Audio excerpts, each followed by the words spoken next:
What a delightful day. The sun is shining. The bees are doing their work. I like bees. And today is cab day. Because it's cab day. Oh yes, it's cab day. Cab's going on today. Oh yes, it's cab day. Ha!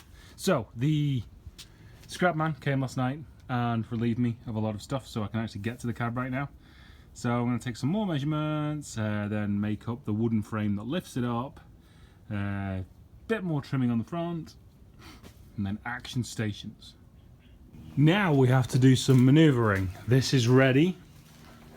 That floor is considerably less rusty than the F-250 floor was, and Betty's floor. So that's that. That's ready to go. Then we've got this all go there. Trimmed up the vertical edges of that front opening. I've left the tops because I don't know where it's going to sit. There's lots of like gunky stuff. God, I wish I had a sandblaster right now. The wooden lifting receptacle is made. Got that in the middle so the actual lifter will go in that square and it'll stop it sliding around. I saw somebody on YouTube do it that way, so it seems the quickest and simplest way to do it. So I'm going to roll that out and get it on the sidewalk, because obviously, would you do a frame swap? You do it on the sidewalk.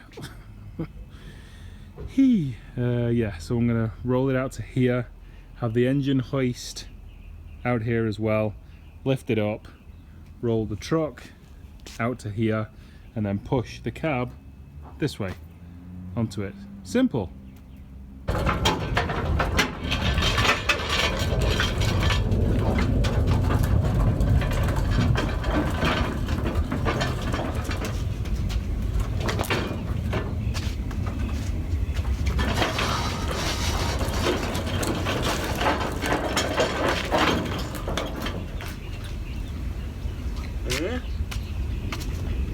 Pretty smooth. Way less panic than I had envisioned.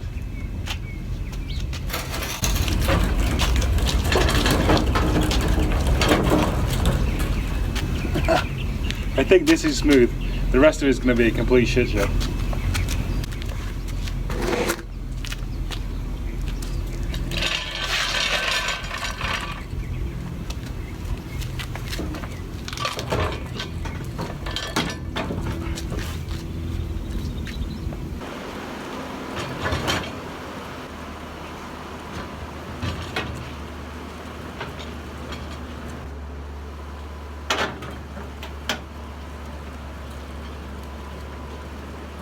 First unanticipated problem. Too low for the legs to go underneath the cab. Shit.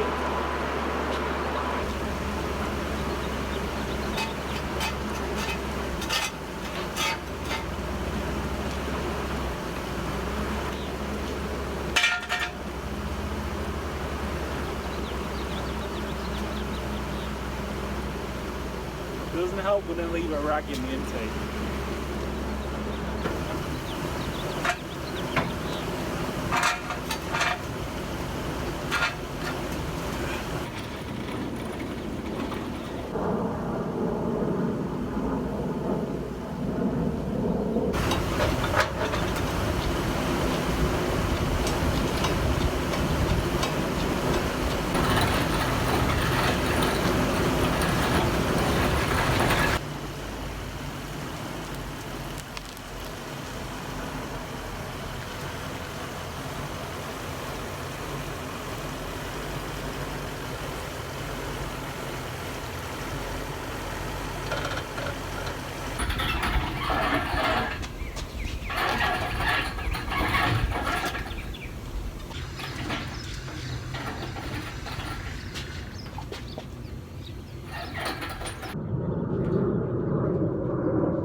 Okay, so if you can see, as I say, you can measure as much as you like, but actually getting it all set up is just, you know, it's so illuminating. And I thought those wheel openings actually on the front fenders were huge, but evidently not. So yeah, so this cab's going to come forward considerably. So, and here you can see there, obviously it's not centered, but that's in on that side and that's in on that side as well, so it's definitely going to be chopping into that front scuttle panel area. So yeah, so that gives you an idea. You know, it's always best to just offer it all up, start to see where things are landing and lying, and obviously kill your steering wheel with sharp metal. God damn it. Hopefully it didn't do too much damage to it, but yeah. Anyway, so that kind of, you know, gives you an idea.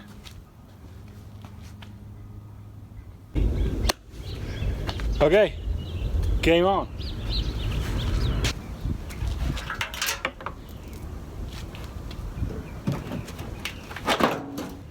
I'm not gonna lie, I am a fan of the wheels being sucked forward. Okay, looking done. Take it back off, chop a little bit more, and then put it back on. It is definitely the nearest that we've been. Still a ways off though. So the issue is, so if we look on this side real quick, we are 6.5 inches back. If you look at that centered wheel there, we're about 6.5 inches back, and we're running into still the cab indent right there is the issue. So if we come on this side, you can see basically this shape here. So it's going to come up there. All that has to go basically, which is the same basic shape as that, so that can slide forward 6.5 inches. So definitely a bit of chopping to do. It's getting a little later in the day, and my wife has a meeting in the house soon, a company meeting, so it's never good to do this on the front of the house. But I don't think I can get the cab underneath the bloody garage door, else I'd back it in and do it in there. Shit. Alright, well, I'll carry on for now and see how it goes. So right now, I did want to just put it down onto the actual frame and then back it in, but it's just not going to happen. It's hidden in too many places, so I'm going to do some initial cuts and figure stuff out from there, really. Get it down as low as I can so I can get it back into the garage.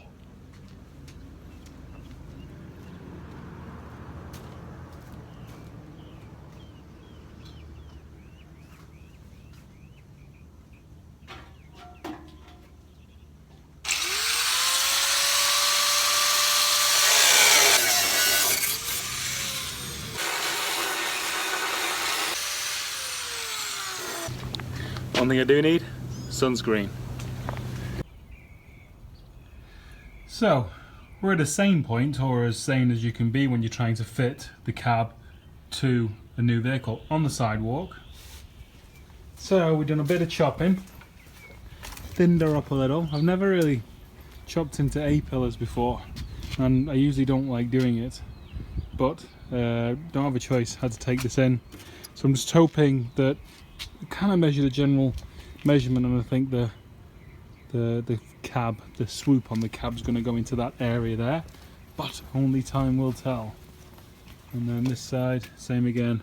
So the dash kind of carcass thing is just held on by the two top bolts and one bottom bolt right now because the side mounts don't exist anymore. So okay,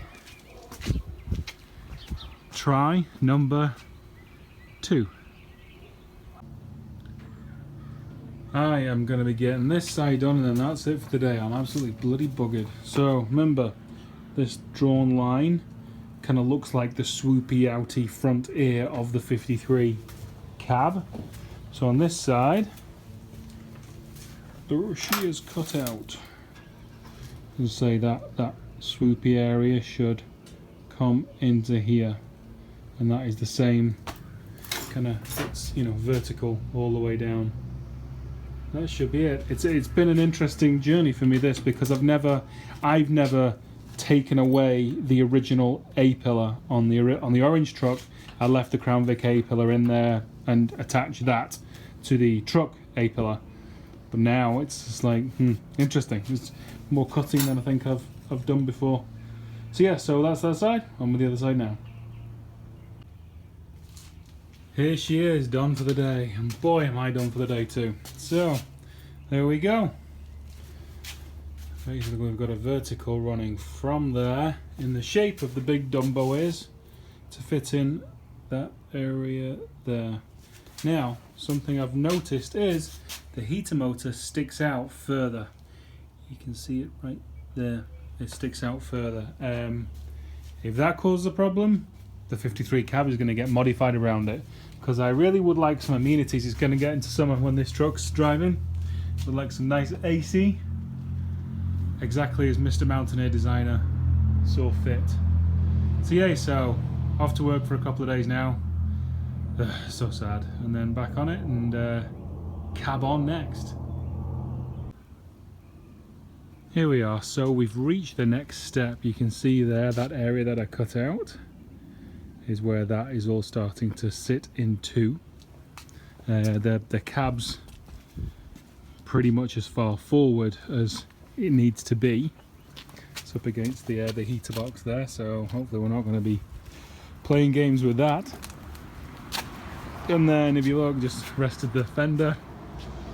It's kind of in the right sort of area. Now, because of my situation, I've left the vehicle still running, so obviously that's why this is all in place and everything's still wired up, and it's starting to sit, you know, on all this kind of stuff, and it's also sitting on the scuttle panel as well. So what I'm going to do next, another thing, we're over on one side further than the other. The A-pillar is completely gone on the other side. I'm going to look at my lovely welding there. It's been sat out in the bloody rain for about 3 or 4 days.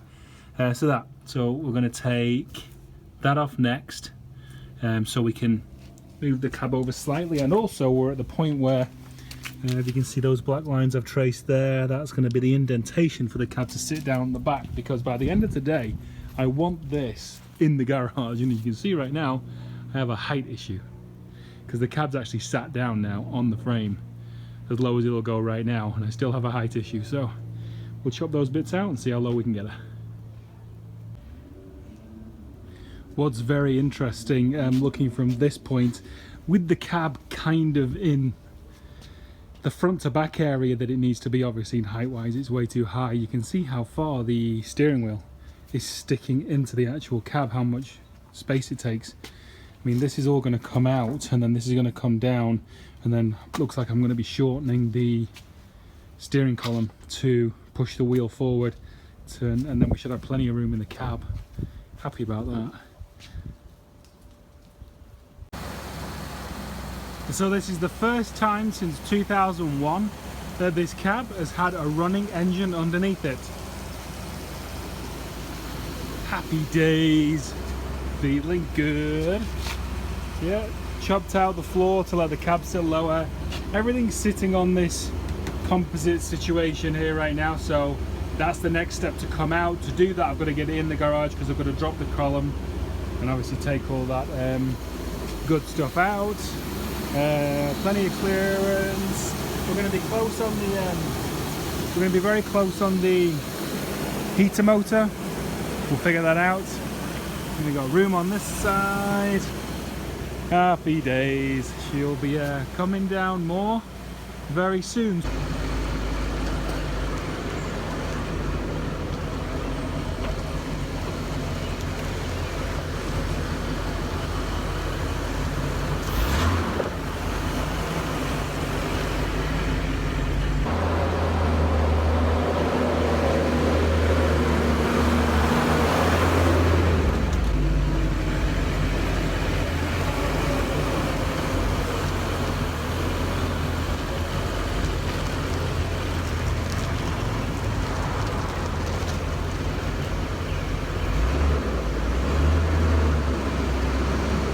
So I'm going to actually end this episode on that note, because next time you see it, she's going to be sat at around the height that she's going to be at.